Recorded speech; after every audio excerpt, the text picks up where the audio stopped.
اعوذ باللہ من الشیطان الرجیم بسم اللہ الرحمن الرحیم صلاۃ والسلام علیک یا رسول اللہ وعلی آلک و اصحابک یا حبیب اللہ۔ ناظرین و سامعین، دنیا میں اللہ رب العزت نے انسان کو تمام مخلوق سے افضل اور اشرف پیدا کیا ہے۔ اس دنیا میں رہتے ہوئے انسان کے دوسرے انسانوں کے ساتھ مختلف نوعیت کے تعلقات ہوتے ہیں۔ کچھ خونی رشتے ہوتے ہیں جیسے ماں باپ، چچا، ماموں، پھوپھی، خالہ وغیرہ، اور کچھ رشتے ہوتے ہیں دوستانہ تعلق کے، ایک ساتھ کام کرنے والے، ہمسائیگی میں رہنے والے، ایک محلے میں بسنے والے وغیرہ۔ ان تمام رشتوں میں جو بہت ہی خوبصورت اور اہم رشتہ ہے اور حساس اور نازک ہے وہ زوج اور زوجہ کا ہے، میاں اور بیوی کا ہے۔ رب ذوالجلال نے سیدنا آدم علیہ السلام کو تخلیق کیا، اور آپ کی تخلیق کے بعد فرشتوں کے سجدہ کرنے کے بعد جو سب سے پہلا رشتہ رب ذوالجلال نے جس کو وجود بخشا وہ سلسلہ ازدواج تھا، رشتہ ازدواج تھا۔ رب ذوالجلال نے آدم علیہ السلام کی ہی پسلی سے جناب سیدہ حوا سلام اللہ علیہا کو پیدا کیا اور ان کا نکاح فرما دیا۔ اس سے بھی اس کی اہمیت کا اندازہ ہوتا ہے کہ رب ذوالجلال نے نسل انسانی کی بقا کے لیے نکاح اور شادی کی صورت میں میاں اور بیوی کا ایک خوبصورت جو ہے نا وہ تعلق دنیا میں قائم کیا ہے، تہذیب و تمدن کے لیے بھی۔ رسالت میں آپ صلی اللہ تعالیٰ علیہ وآلہ وسلم تشریف فرما تھے۔ آپ صلی اللہ علیہ وسلم نے ایک دن اصحاب سے فرمایا، اصحاب، وہ شخص لعنتی ہے جو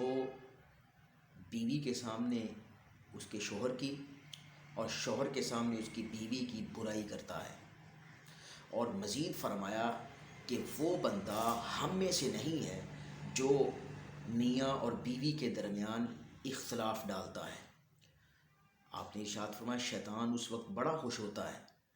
جس وقت اس کے چیلے جو صبح سویرے نکل جاتے ہیں،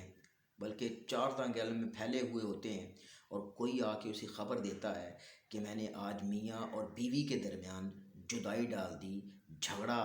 پیدا کر دیا، ایسا وسوسہ میں نے انہیں ڈالا، تو وہ خوش ہوتا ہے، اس کی پیشانی چومتا ہے، اس کو اپنے قریب کر لیتا ہے، اپریشیٹ کرتا ہے اس کی اس عمل کو۔ اس لیے رسول اکرم صلی اللہ تعالیٰ علیہ وآلہ وسلم کی تعلیم کے مطابق ہمیں ایک دوسرے کی اچھائیاں، بلکہ قرآن مجید کو اگر ہم دیکھیں تو قرآن کہتا ہے ہن لباس لکم وانتم لباس لہن، کہ بیوی اور شوہر دونوں ایک دوسرے کا لباس ہیں۔ علماء نے لکھا ہے کہ لباس جب پہنا جاتا ہے تو یہ زینت بخشتا ہے، سردی اور گرمی سے بچاتا ہے، اور انسان کے بدن پر جو عیب ہوتے ہیں، جو کمی کوتاہی ہوتی ہے، اس کو چھپا لیتا ہے۔ ایز اے شوہر اور ایز اے بیوی ہم سب یہ سوچیں کہ کیا ہم ایک دوسرے کے لیے یعنی میاں بیوی ایک دوسرے کے لیے بہترین لباس ثابت ہو پائے ہیں، یا ایک دوسرے کی شکوہ شکایت اور اس طرح کے معاملات ہیں۔ اللہ رب العزت اس کو سخت ناپسند فرماتا ہے کہ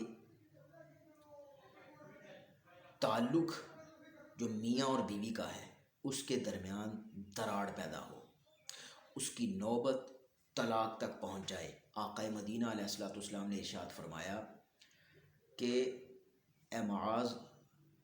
اللہ تبارک و تعالیٰ نے جتنی بھی حلال چیزیں اس دنیا میں پیدا کی ہیں، ان حلال چیزوں میں اللہ رب العزت کو طلاق سخت ناپسند ہے، اور اگر معاملہ اس طرح کا ہو کہ علیحدگی ہی دونوں کے لیے بہتر ہے، طلاق کی اگر صورت بنتی ہے تو پھر بھی رب ذوالجلال کا عرش ہل جاتا ہے۔ اور نبی کریم صلی اللہ علیہ وسلم نے تو یہاں تک فرما دیا کہ جو بیوی جو عورت بھی اپنے شوہر سے بغیر کسی وجہ کے طلاق کا مطالبہ کرتی ہے وہ جنت کی خوشبو بھی نہیں پا سکتی۔ انشاءاللہ باقی کچھ چیزیں ہم مزید شامل درس کریں گے آگے۔ اللہ تعالی ہم سب کو عمل کی توفیق عطا فرمائے۔